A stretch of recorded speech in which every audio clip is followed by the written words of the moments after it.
ne može. Tako je.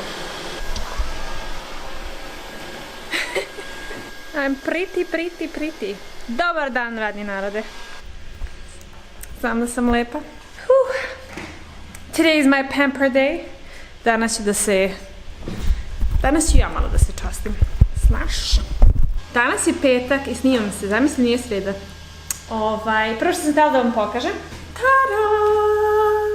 Moja teza. Završila sam, ima ukupno 500 stranica, doduše 300 stranica teksta.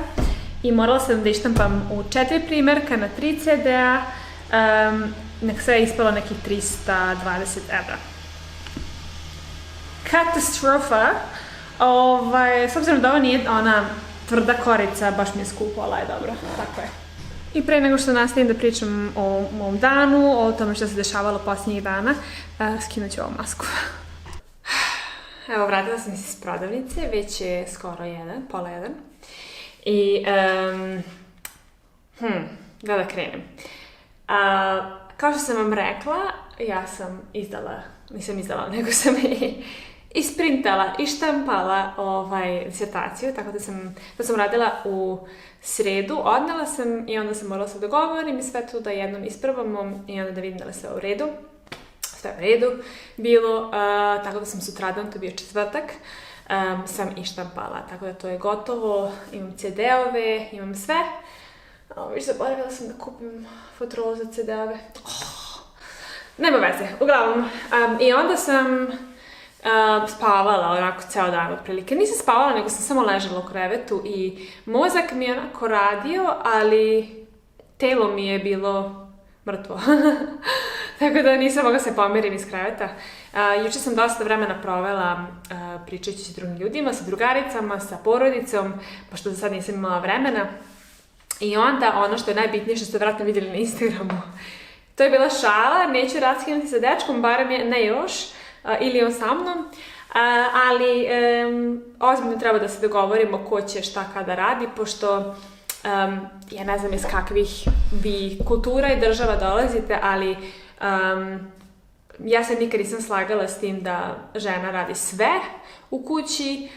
Ukoliko je to podeljeno muškarac sve u dvorištu, žena u kući, onda to razumem, ali mora da ima neki balans. Ukoliko, jedine dva slučaja gdje mislim da je ok da žena radi sve oko kuće, jer ako baš onako uživa da radi, odnosno uživa u tim stvarima, i najveće zadovoljstvo je kad pomogne mužu, ne treba nikakva hvala, ne treba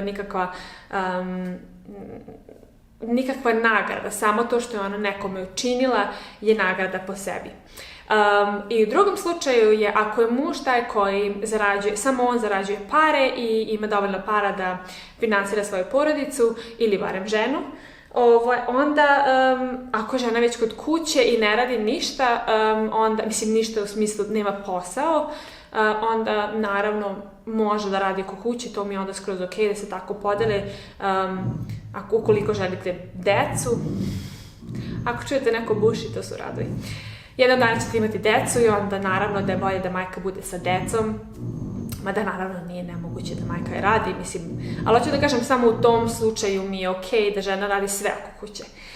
Međutim, moj dečko radi, ja radim, i jedina razlika je to što sam ja kod kuće.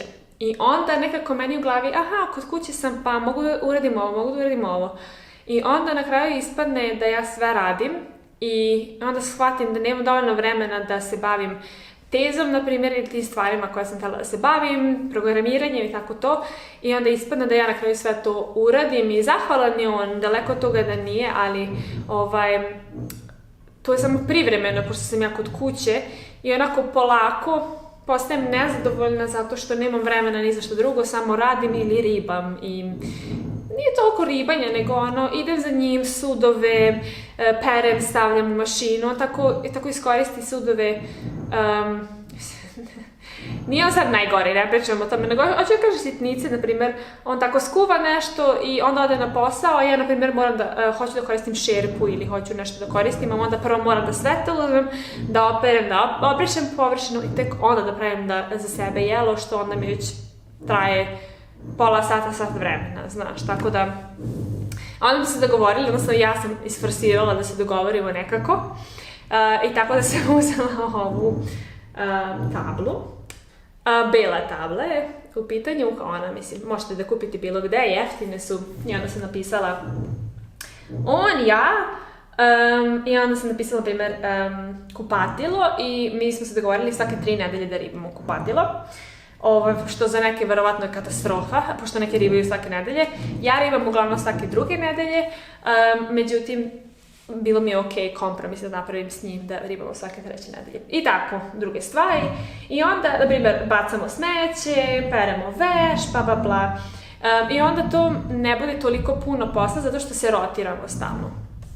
I onda na kraju ne ispade toliko puno posla za mene, već onako malo on, malo ja i vrlo moguće da ćemo unajmiti neku čistačicu da nam dođe jednom u 2 nedelje ili jednom u mjesec dana, samo što treba da nađemo nekog ovdje u Nemačkoj, jako je dugačak proces za to. I jedna stvar, kad smo već kod obaveza u kući, dogovorili smo se ipak da podelimo veš, znači da on pere svoj veš, ja perem svoj veš, pošto koristimo i drugačije deterđente i temperature i sve to, drugačije principe. I onda imamo zajedničke veše, što bi bili peškiri i čaršavi i tako to, jastučnice, tako da to ćemo da zajedno prati. To ćemo imati, to imam zapisano ovde koliko često radimo, ali i koliko često menjamo preslake, na primjer za krevet. Međutim, ja sad treba da imam svoju korpu za veš.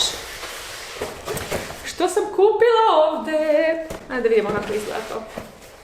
Če da vidimo. Tako da ako živite s nekim i ako ste, ne znam, u vezi ili u braku, molim vas javite mi kako se vi organizujete.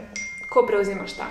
U suštini ja nemam nikakav problem sa bilo kakvom podelom, ali najbitnije je da prepoznate šta vi želite i šta vaš partner želi i onda i na tome da radite. Znači, neće svakome funkcionisati jedna ta ista organizacija, zato treba da vidite koliko ste voljni da radite i šta ste voljni da radite i šta vam je bitno.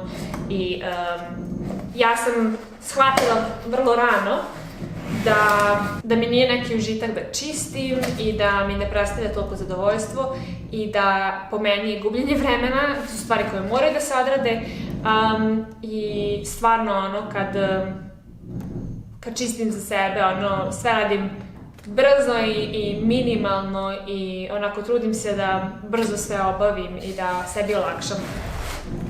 I naravno ne želim ni ja sad da ribam, ne znam ti nija koliko.